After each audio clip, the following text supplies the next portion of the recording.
Alors, si on pose la question de pourquoi les élastiques aiment la vitesse, là, vous pouvez regarder en fait ces kangourous, un kangourou qui va vite, puis un kangourou qui va, deux kangourous qui vont moins vite en fait.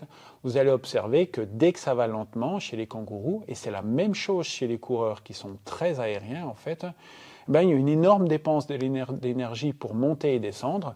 Et pourquoi en fait ils s'embêtent à monter et descendre? Mais parce qu'ils ont besoin de force pour venir tirer sur les élastiques. Alors on pourrait dire déjà ils ne savent pas faire autrement, mais voilà, parce qu'il y a plusieurs explications possibles, mais au moins ils ont besoin de force pour tirer sur les élastiques. À partir du moment où je vais vite, je peux profiter de mon mouvement préalable en fait pour continuer à étirer mes élastiques. Mais si je ne vais pas vite, il faut que je trouve de la force, et donc il faut que je monte. Ça donne aussi que les coureurs les plus aériens, on verra plus tard que c'est les aériens à droite, en général ils n'aiment pas courir lentement. Je répète, par rapport à leur niveau énergétique. Donc une proéminence dans les motricités aériennes pour une vitesse relative un peu plus importante, puis une proéminence dans les motricités terriennes à une durée un petit peu plus importante. Ça a été l'objet en fait d'une des études qu'on a menées, qui est une des études je trouve les plus géniales, qui nous a demandé le moins d'énergie en fait. On a demandé à des groupes de coureurs terriens et puis aériens de courir selon leur bon plaisir pendant 15 minutes. Pas de notion de performance, juste pour le plaisir. Puis on a regardé ce qu'ils faisaient et on a collecté notamment leur score de plaisir. On s'est aperçu de quoi? On s'est aperçu déjà que, alors qu'ils avaient le même niveau maximum en fait, eh bien les coureurs terriens couraient moins vite, ils s'étaient mis à peu près à 12 km/h contre 14 km/h pour les coureurs aériens.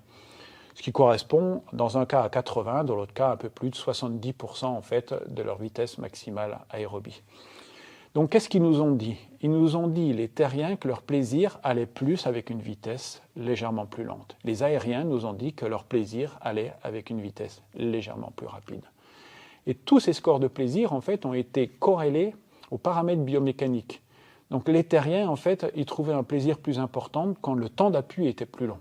Et les aériens, en fait, eux, trouvaient un plaisir plus important quand le temps d'appui était plus court. Donc qu'est-ce que ça veut dire ça? Ça veut dire tout simplement que ce système nerveux qui est le nôtre, il va venir nous orienter, selon la qualité de notre manière de bouger, il va venir nous orienter vers les types d'environnement. Là, l'environnement, c'était la vitesse qui était choisie, qui nous convient le mieux. L'environnement avec un peu plus de vitesse permet au modèle masse-ressort d'être optimisé. L'environnement avec un peu plus de durée, donc moins de vitesse, permet au modèle de la poulie, en fait, de déployer tout son potentiel. Voilà, on retrouve ça sur la slide suivante, en fait, cette relation entre vitesse et puis rendement.